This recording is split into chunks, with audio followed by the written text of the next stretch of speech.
Hi everyone, my name is Nozabela Kamganamayava and welcome to my YouTube channel. For those of you who are new, please make sure that you subscribe to the channel to get notification of new videos.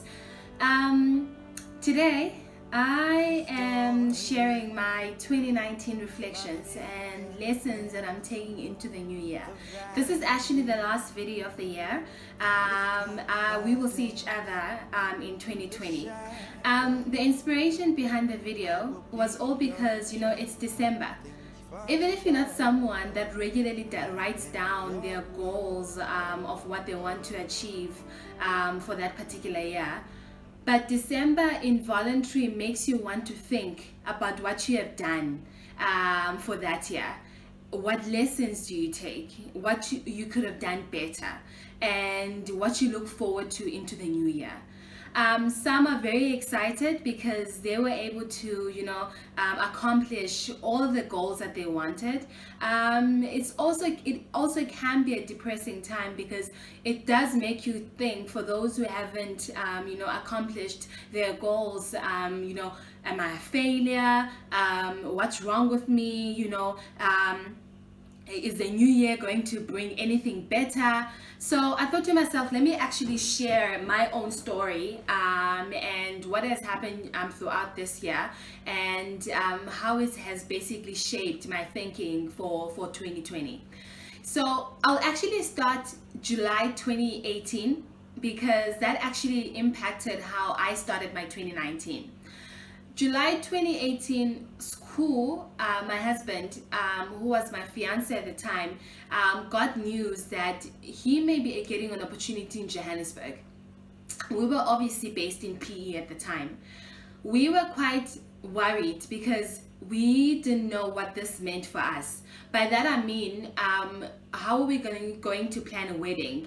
And after we married, how were we going to navigate all of that? So we were quite worried, and he was even thinking about, let me not take this opportunity until a time where we can both move. But after thinking about it, I was like, no, you know what? We are stressing ourselves about something that we don't know. So what I will advise is go to the interview, and in a case where it's definitely like confirmed that you are now moving to Johannesburg, then we'll start looking at, what are our options. And back then I had been with the organization that I was working for 5 years. And even though in my mind there were thoughts about, where to from now, do I continue with this organization, what is my career growth, what will be next in terms of my career. It was that moment that really emphasized more to me to think about, what are my next steps. Anyway, so I shared this with a friend of mine, my concerns and all of that. And when school got the news now that he was definitely being considered, or he definitely got an offer to start in Johannesburg, a friend of mine forwarded me she's actually based here in Johannesburg. She's been based here for about 2 years. She forwarded me a coordinator position at their company. I looked at the position. I was like, I don't know. I felt like it was going to be a step backwards in terms of my career. But I remembered what I said to school, that you don't even know, you're basing it on paper. You don't know more, you don't have any context about the organization or what this position means. So just apply, and then if you are called for interviews, then you can ask more questions and then take it from there. So I applied and actually really forgot about it. It wasn't until a week before school started, came to Johannesburg, that I also got a call that the HR manager wanted to screen me just to get an understanding why I had applied, what I understand about the position and all of that. They would actually like to schedule now a formal interview to move forward with the application. So I said to her, because the week that school was starting in Johannesburg was also a week that I had a conference. So I was like, oh, this is actually planning out well because I can make sure that school is settling in well in Johannesburg. I can attend my conference. And then now with the news of a possible interview, I said to the person, don't worry, we don't need to schedule a Skype interview. I'm actually in Johannesburg next week. How about I pop into your offices and we can have a face-to-face interview? And she was like, oh, okay, great. We arrived on Sunday.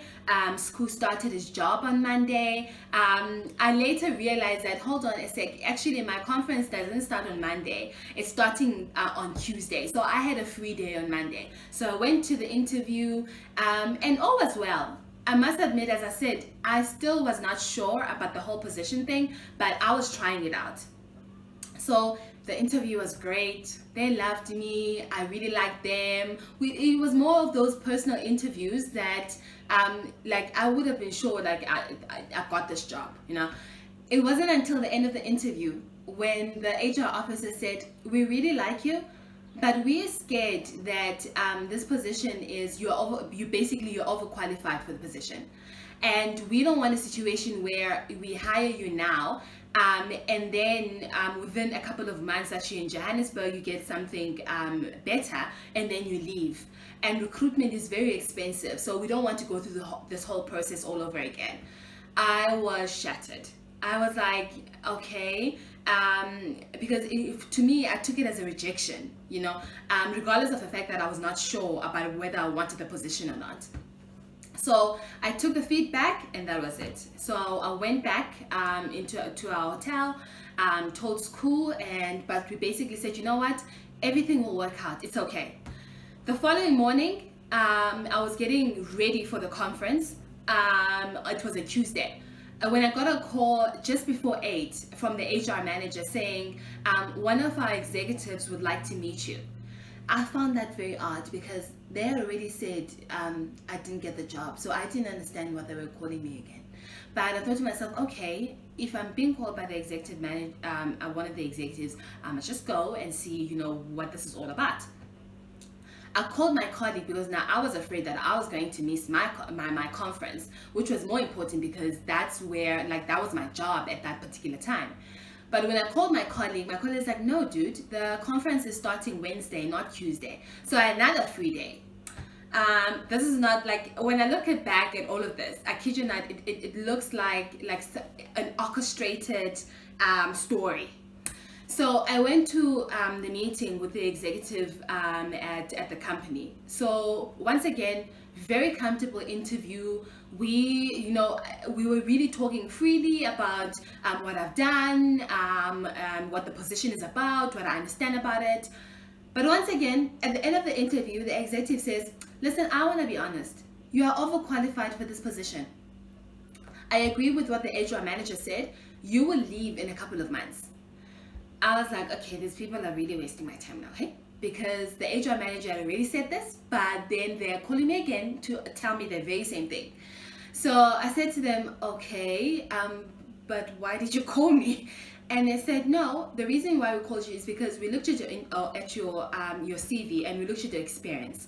We looked at how we are currently restructuring within the company or within the department, and we would like to inform you that there may be a possible position that may be in line to where you are now. Would you be able to consider that? Would you be able to apply for that? And I was like, of course, if it speaks to what I want to do, then it will all make sense that I would like the opportunity to apply. Listen, I went back to our hotel praising God, and I said, you know what, imagine if I didn't apply for this position, this opportunity, I wouldn't have known about it. So they promised that they will come back to me like within a month. But however, in terms of me starting, or if all goes well, I'll probably start January of 2019. It's 2019 is going to be the bomb. Centered about new job, new city. Now we're gonna, get married. Everything was in place. Okay, hey guys, it was October, mustn't it? October passed, nothing. I didn't hear anything from them. November passed, nothing whatsoever. I was stressed. I was like, okay, did they change their minds? Like, what's going on? Like, I tried to engage the HR manager further in terms of, I just want update in terms of, are we still in line with our original plan of me starting in January? Because if that's the case, I need some kind of reassurance from, in terms of, a letter of offer, so that I can serve my notice period where I was. And she was like, unfortunately, I can't give you a timeline in this case. We are also still waiting for things to be finalized on all of that. Hey guys, I was stressed. Now, this was around about November, beginning of November. Okay, so then it was December, beginning of December. And we had a frank conversation at school, and I said to school, you know what? It's very clear now that we are still, hopefully I'm still moving to Johannesburg. Now I feel like we should, start with the whole processes of, engaging my uncles, going to my home, formally asking for my hand in marriage, the lobola negotiations and all of that. So I informed my family that this was what's going to happen. There were people that were going to come. And just when we had set a date that all of this now is in place, the negotiations were stopped. And the reason the negotiations were stopped was because there was an issue whether or not my father should be involved. Guys, yeah, this is like one of those times where you kind of feel being raised by one parent. Because then as a child, sometimes you are put in the middle to navigate between the two. I felt, even though I didn't grow up with my father, I felt like that it was very important, because I do have a relationship with my father. I did feel it was very important for my father to be involved, for the dignity of the fact that I need to be handed over into another family. But understandably also, my mother did not feel the same way, and because of that, there was quite family friction, and to a point, as I said, where the negotiations or the process needed to be stopped. So December was really, really a hard month. Trying to I'm stressing between whether I am moving into Joburg and getting this new opportunity, and the fact that now I need to start a new chapter as a wife, and whether that is actually going to happen or not. So the October plans of starting 2019 on a high note were slowly going down the drain. I'll be very honest that I fell like into depression. And once again, naturally, when I go through all these things, no one will notice, because I try to still maintain this, personality, outgoing personality, so that I don't have to explain what's going on with my life. So 2019 started off on a very rocky note. I suffer from anxiety, like a lot. When things do not look very uncertain, I take things very, very much into heart, and I suffer from anxiety attacks. So 2019 was not didn't start off in a good manner for me. But it was around about February when my family came around. We spoke about it openly, and finally we had decided now that my father will be involved, and we should continue with the lobola negotiations or the planning of the wedding. There was still no sign whether or not I was going to start the new job or not.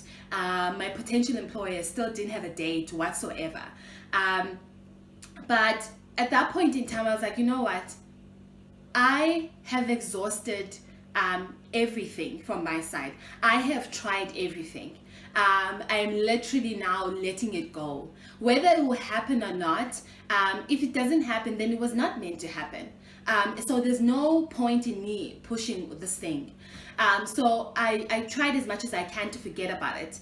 I stopped refreshing my emails every few seconds to see if there was an email that came through. I stopped calling them. I just stopped because I thought to myself, let me just focus now on planning the wedding. So So we set the date, Square and I set the date that we're going to get married April the 12th, and that was it. It was only, guys, that moment where I'd let go, that God just deal with it, honestly. That it was only the 28th of March, when I received a letter of offer from my current employer that we would like you to start your new job in May. And when I look at I was so emotional about it, and looking at it and thinking about it still, it makes me quite emotional, because you know, when we often say things happen for a reason, and when God plans things, he doesn't plan izinto nje, he plans them for a purpose. If I had moved go January, I would have moved kusekho izinto of the wedding, family issues in this case, and also as an unmarried lady. And we would definitely, I want to be very honest, that Square and I would have probably moved in together, and that would have been it. That Utiko did it on purpose so that I can handle those things first. I can get married first. And when I start my new life in Johannesburg, I'm starting my new life as Orlando as a wife. I'm starting my new life as already married. And I know it may not be significant to someone else, but because of the kind of person that I am, and because of what I believe in, and because of what I know God has spoken to me about, I knew it was very significant for me that I understand, and I'm so sorry for doubting you. So we got married on the 12th of April, and I started my new job on the 1st of May. The reason I'm sharing this story, is because this time of the year may discourage a lot of people. When everything is all happy, everyone is happy because it's Christmas time and all of those things. But you don't realize that this kind of time, it also reminds people of what the year is going to bring. And by that I mean, some of you are in the process of not even knowing how they're going to go esikolweni next year. They have applied for financial aid, they were declined. They have exhausted every possible opportunity that they can think of, but still indlela ibonakala bakuzothwala next year. I'm hoping by you listening to this story of how God plans his things purposely, you may be able to realize that izinto will fall into place. I want to reference a story that has been very prominent over the last couple of days, and that is the crowning of Miss Universe, Uzazbin. Now, I get the excitement behind it, but one thing that struck me about that story is how there was one journalist that was reflecting on an interview they had with her.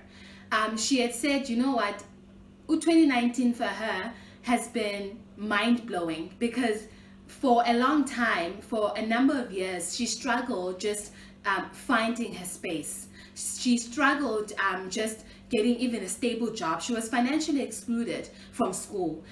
It wasn't until this year when she secured 4 internships in Johannesburg. It wasn't until this year when she was crowned Miss South Africa. It wasn't until this year that it was the first time for her to travel overseas, and she was crowned Miss Universe. When you are reminded of such stories, you get to be reminded of, if it was any other year, do we really think it would have been the right time for Uzozibini to be crowned Miss South Africa? But God saw it fit for her to wait all this time so that to 2019, so we struggle with a number of things, and I completely understand that my testimony may be different, or may be insignificant compared to someone else's testimony, or what someone else is going through.